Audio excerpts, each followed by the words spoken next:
La France a une histoire avec le monde arabe et une présence en Méditerranée.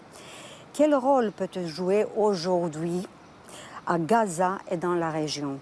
Et quelle position doit-elle avoir face à Israël et à l'Iran? La France a une vocation historique qui est celle d'être la voix des nations libres. Et nous avons toujours bâti notre diplomatie sur un esprit de non-alignement, d'insoumission, d'autonomie et d'indépendance, qui nous a permis pendant très longtemps de parler d'égal à égal avec toutes les grandes puissances du monde, de parler à la fois avec l'Ouest, de dialoguer à la fois avec l'Est et d'être aussi un pont avec les pays du Sud, les pays de la Méditerranée. Ce qui se passe évidemment au Proche-Orient est un drame. Israël a subi le 7 octobre 2023 une attaque terroriste barbare d'une ampleur sans précédent, où près de 1200 civils, pour la plupart, ont perdu la vie et ont été assassinés de manière très lâche par les terroristes du Hamas. Depuis le 7 octobre, nous avons indiqué que, encore plus qu'avant, Israël avait droit à sa sécurité, avait droit de se défendre, et par conséquent, la riposte et la réponse qu'elle menait, notamment dans la bande de Gaza, en ciblant le mouvement terroriste du Hamas, était une action légitime. Mais nous avons toujours indiqué que cette réponse devait se faire dans le respect du droit international. Et la position historique de la France est de soutenir un horizon à deux États, celle à la fois d'un peuple palestinien qui a droit à un État et d'un État israélien qui a droit à sa sécurité, à ses frontières, à sa souveraineté.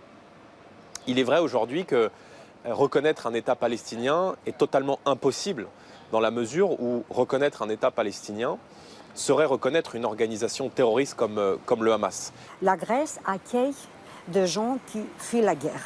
En France, les tensions vivent souvent de jeunes nés dans le pays. Certains disent que tout ça touche à l'identité de l'Europe.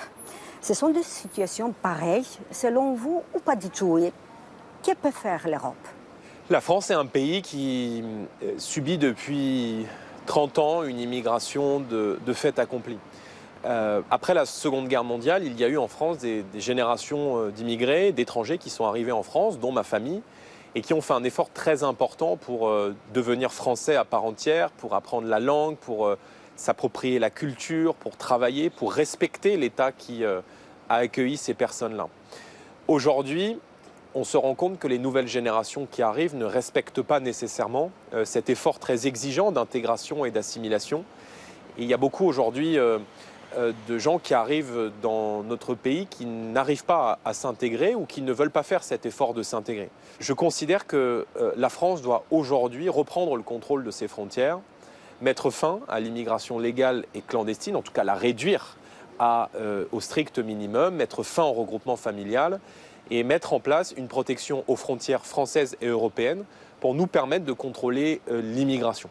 Moi, je plaide pour que la France organise un référendum sur la question de l'immigration. Et si nous arrivons demain à la tête du pays, c'est la première réponse que nous mettrons en œuvre.